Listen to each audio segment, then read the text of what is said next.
graft them together.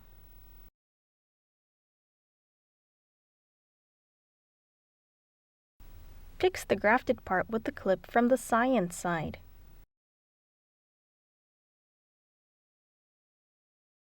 Plant the grafted seedlings into a transplanting pot with the finger-wide space between them.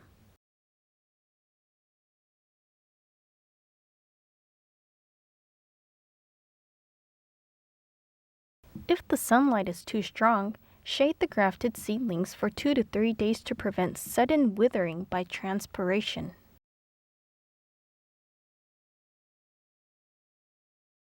After approach grafting the seedlings, crush the stem under the scion to check if the graft is taken.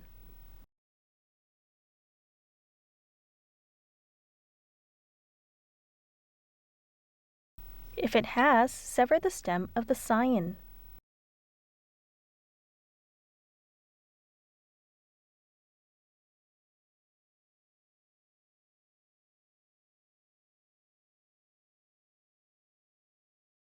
Let's see what the cross-section of the graft union looks like. Here you can see that the tissues of the stems are connected. Now let's summarize the important points of approach grafting. Approach grafting is a technique to splice seedlings with their roots on. Sow rootstock seeds 3 days earlier than scion seeds. The seedlings should be grafted between the first and the second true leaves of the rootstock, but may also be grafted under the first true leaf. Leave the 3 true leaves of the rootstock and cut off the upper part. Make a cut into the stem of the rootstock diagonally downward. For the scion, make a cut diagonally upward. The depth of the cut should be 2/3 the diameter of the stem. Fix the graft union from the scion side with the clip. Be careful not to allow the grafted seedlings to wither up. If the sunlight is very strong, provide shade to reduce it. Next, let's learn peg grafting with watermelons. The peg grafting technique is used for cucurbitaceae such as watermelon and cucumber. In peg grafting, the species of plants used for the scion is different from that for the rootstock. For instance, bottle gourds are used as rootstock for grafting watermelons, whereas pumpkins are used for cucumbers. The graft takes well or poorly depending on the variety of the rootstock. Watermelons do not necessarily go well with any kind of bottle gourd when grafting, and the same is true with pumpkins for cucumbers. First, I'll explain the procedure of peg grafting with watermelons. To begin, sow bottle gourd seeds to grow a rootstock.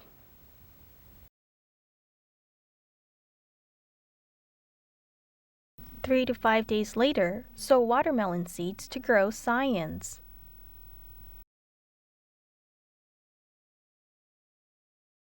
About 2 weeks later, when a bottle gourd has 1 true leaf, it is time for peg grafting.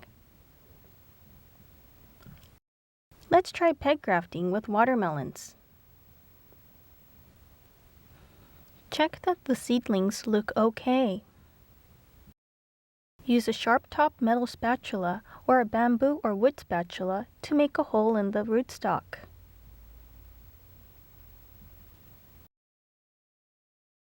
Softly pull out a seedling without damaging its roots. The differences from approach grafting are the following. For the rootstock, remove the true leaves and leave the cotyledons. When doing this, steadily hold the basal part of the cotyledon and leave the petiole of the true leaves away from you so that you can easily break the petiole. Cut off the scion. Then sever the stem of the scion diagonally.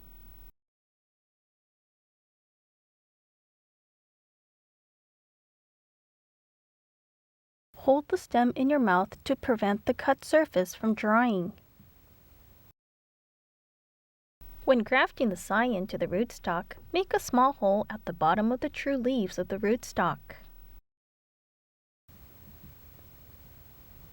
When doing this, make sure the tip of the spatula sticks out through the stem.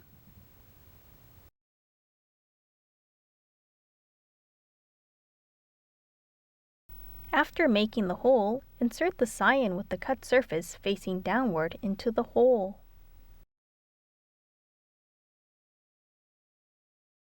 The angle and direction when you insert the scion into the rootstock are very important.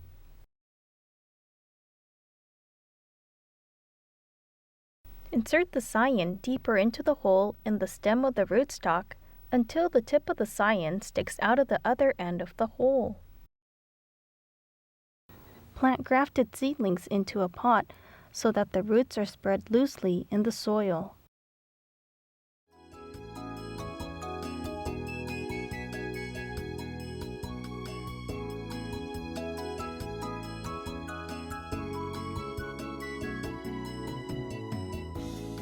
Management of peg-grafted seedlings until the graft is taken is more important than with approach-grafted seedlings.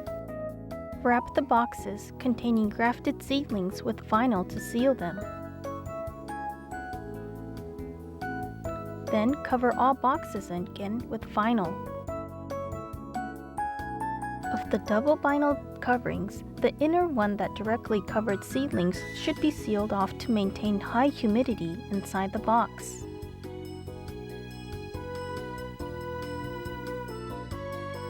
It is important to keep the temperature in the space inside the outer vinyl covering at around 25 degrees Celsius and not to allow it to fall below 15 degrees Celsius.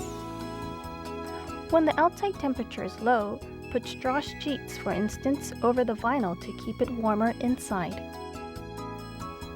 If the scions look very withered, keep them out of sunlight for a day or two, then expose them to sunlight in the morning and evening and gradually increase the duration of exposure. This process is called acclimatization. The point is to make scions receive sunlight as soon as possible and help them grow well. About a week later, the vessels become connected and the sprouts shoot up from the scions.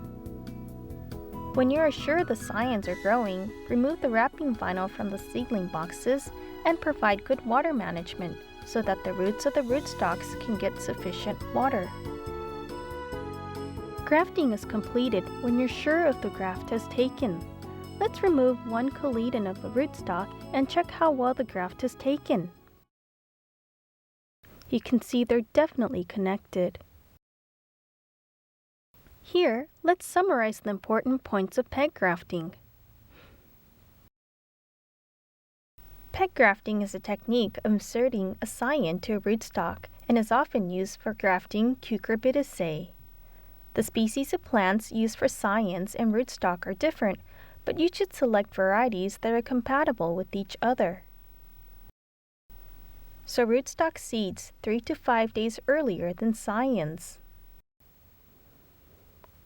Leave the cotyledons of the rootstock, but remove the true leaves. For the scion, keep the embryo and cut it off diagonally. Make a small hole with the sharp-tipped spatula at the bottom of the true leaves of the rootstock. Choose the correct angle and direction of insertion. The correct insertion angle is 45 degrees to the stem. For the scion, face the cut part downward and put it into the hole of the rootstock until a small part of the top is out of the stem of the rootstock. The humidity and temperature of the peg-grafted seedlings should be carefully controlled until the graft has taken. After grafting, if the seedlings are seriously withered, carry out the acclimatization process or temporarily block the light and then expose the seedlings gradually to sunlight.